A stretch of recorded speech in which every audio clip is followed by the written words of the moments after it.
So I have a viewer that says, I'm not sure whether I should be Muslim or not.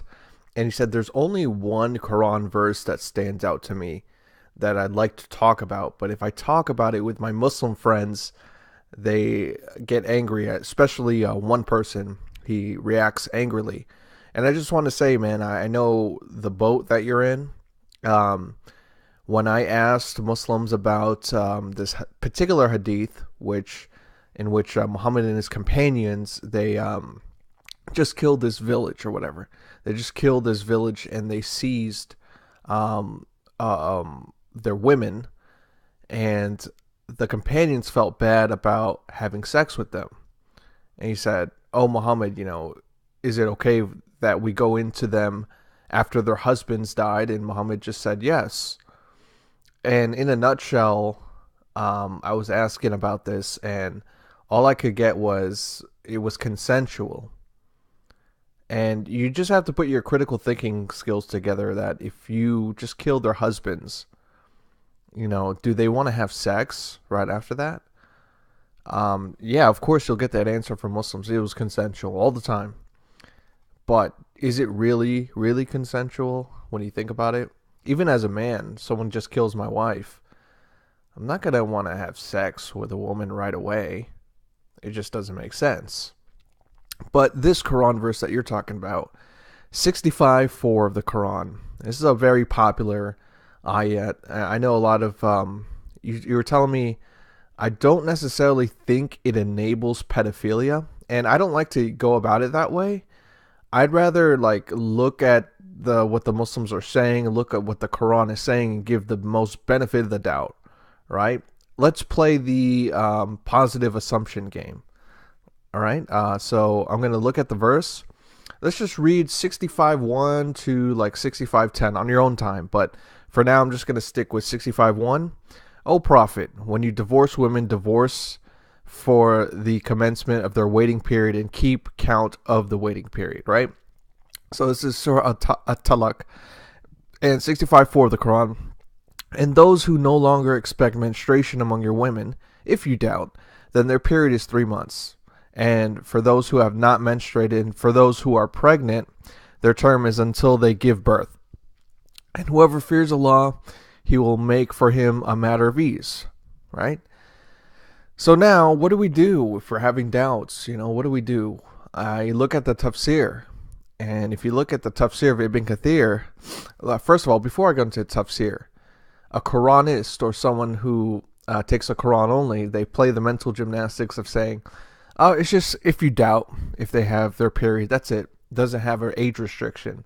Because the Quranists or the people that take the Quran only, they don't want to admit about the marriage of Aisha or little kids being married, because that comes with the hadith, right? So they just kind of like, they play the little stupid game of saying, oh, if you just doubt the period, that's all it means. But let's look at the tafsir of Ibn Kathir. The same for the young who have not reached the years of menstruation. Their iddah is 3 months. So now we have context clues. The same for the young who have not reached the years of menstruation. This is Tafsir Ibn Kathir. Look it up. Al-Jalalain. And for those who have not yet menstruated because of their young age, their period shall also be 3 months. Tafsir Ibn Abbas. Ibn Abbas was given a special dua from Muhammad, a given supplication to understand the Quran the best. And this is what he said. Along with those who have not had it because of their young age. Their waiting period is 3 months. So we have 3 tafsirs here. There's something that you cannot deny when it comes to this. And if you want to even go further, we have Fath al-Bari. Fath al-Bari is a commentary on Sahih al-Bukhari. Many Muslims don't even know what Fath al-Bari is. Fath al-Bari, it's usually in Arabic, and you can have your Arabic friends read about this.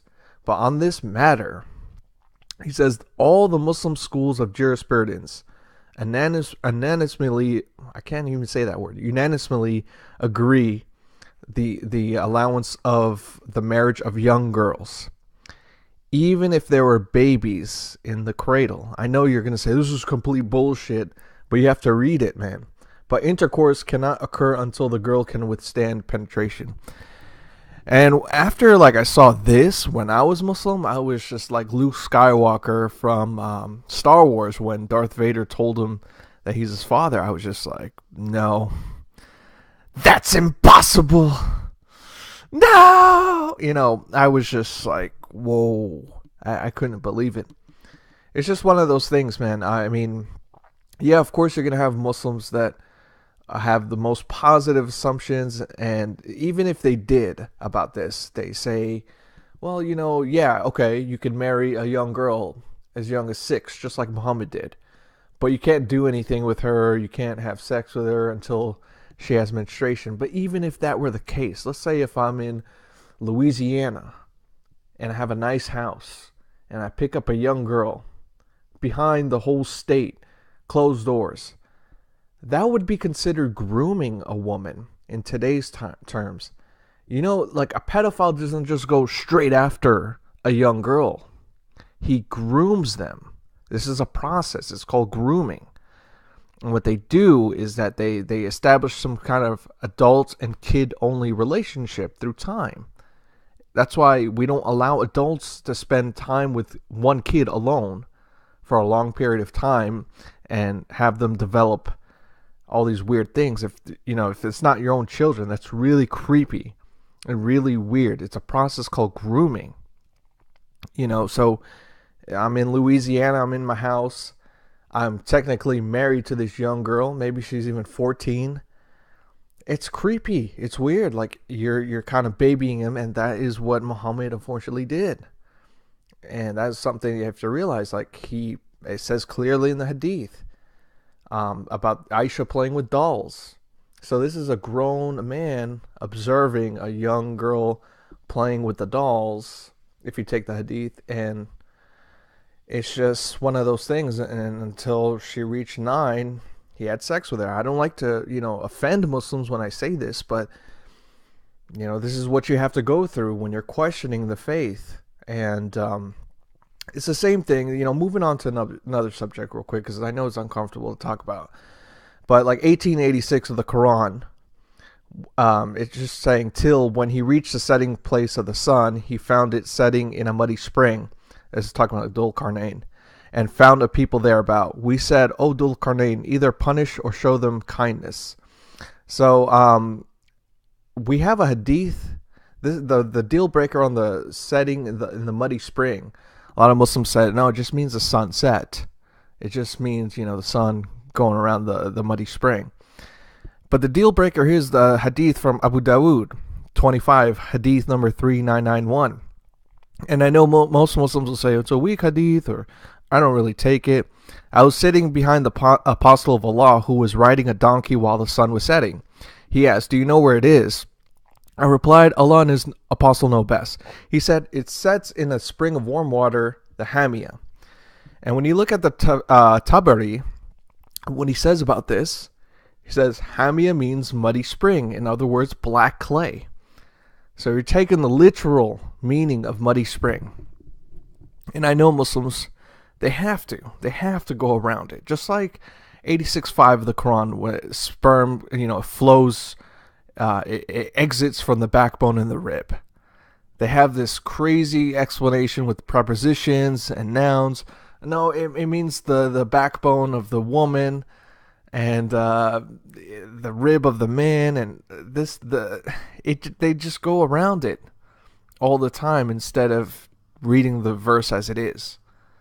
And you can stand all day and argue with them, on the context of that. But at the end of the day, if Allah is so powerful, all-knowing, why did he not make these details clear?